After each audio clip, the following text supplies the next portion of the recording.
All right, 6's, it's your turn. We're going to talk about type 6 and anger. I really encourage you, if you haven't watched some of the previous videos, especially the type 1 video where I go through sort of why it's important to process anger and not just suppress it. There's a lot in that video that I don't have time to go over for every type, but it's super important. So I encourage you to go back and listen to that one. But today we're going to talk about how specifically 6's and anger, how their relationship is, and some things that you might want to consider if you are a type 6. When 6's get angry, well, when all of us get angry, it's because it's an alarm. Anger is an alarm telling us that our internal worth is being attacked. And so, just like a smoke alarm in your house, the alarm is not necessarily meant to, like, you can turn off the smoke alarm. That doesn't mean that the fire has been dealt with. And that's the issue with anger. When we try to suppress anger and not allow ourselves to feel or to express or to process that anger, all it does is turn off an alarm that we actually should be listening to and getting curious about. Where's the fire? When you start to feel angry, that's your moment to say, where's the fire? Where is my worth being attacked? And once we know where our worth is being attacked, we can, just like you would put water on fire to put it out, we put truth on lies to put them out. So that fire, those lies don't burn us, right? So that anger is a gift to all of us to help us understand that my worth is being come under attack, and I need to put truth on lies so I'm not burned. So I'm not believing those false messages, and I'm not letting my self-worth get squashed and squashed and squashed because I don't want to listen to the alarm. I don't want to feel that anger. That anger is wrong. That anger is bad. That anger is too much. And oftentimes for all of us, these messages were reinforced by parents, teachers, religious structures, moral codes, and 6's are especially prone to putting a lot of trust and stock in an authority's opinion on what the societal norms should be, right? What's best for the common good.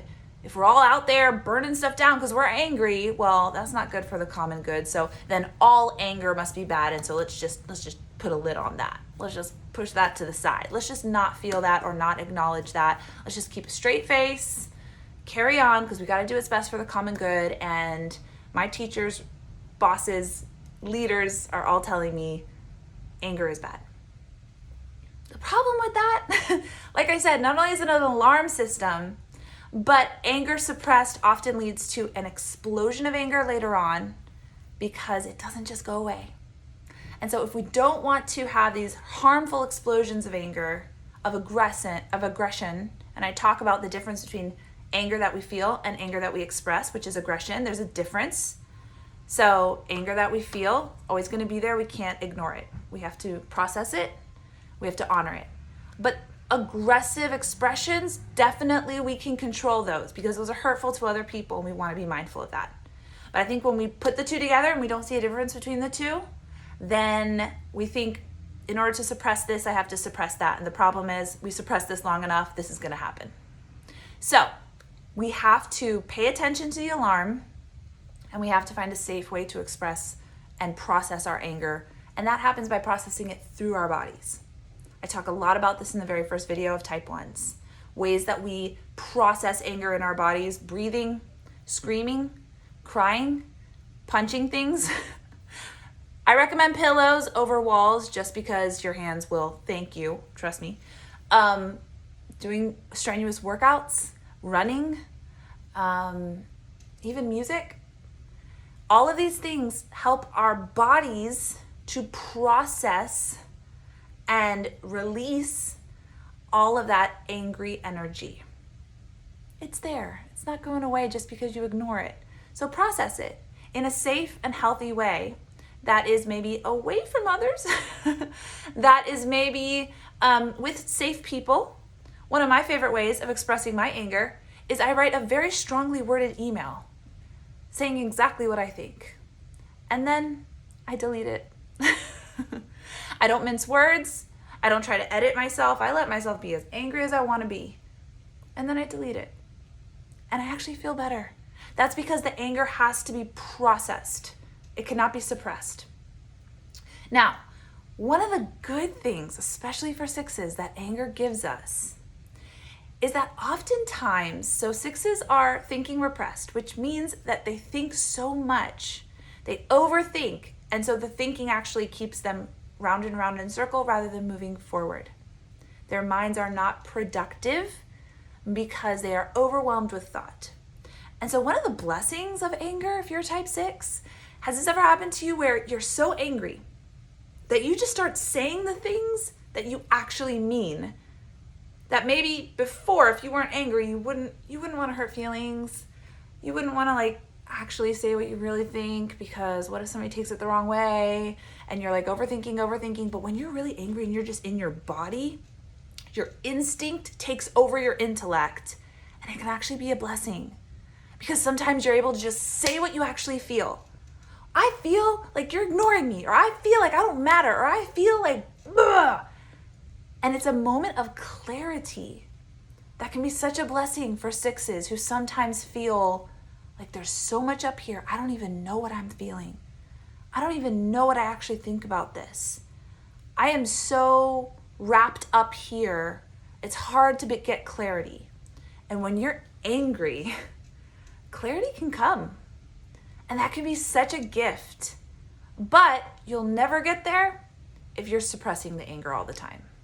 You'll never get to that moment if, oh no, I can't be angry. Oh no, that's not a good emotion. That's not allowed. Feel the anger. Feel it in a safe space. Feel it with people that you trust. Feel it by yourself.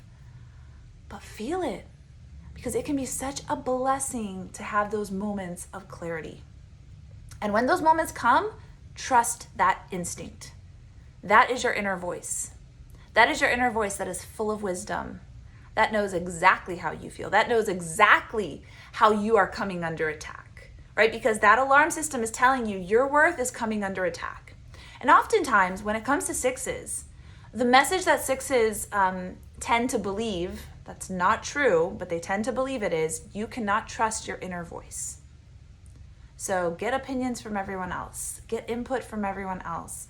Listen to all these other ideas and perspectives, and maybe the wisdom will be out there, but the wisdom is here.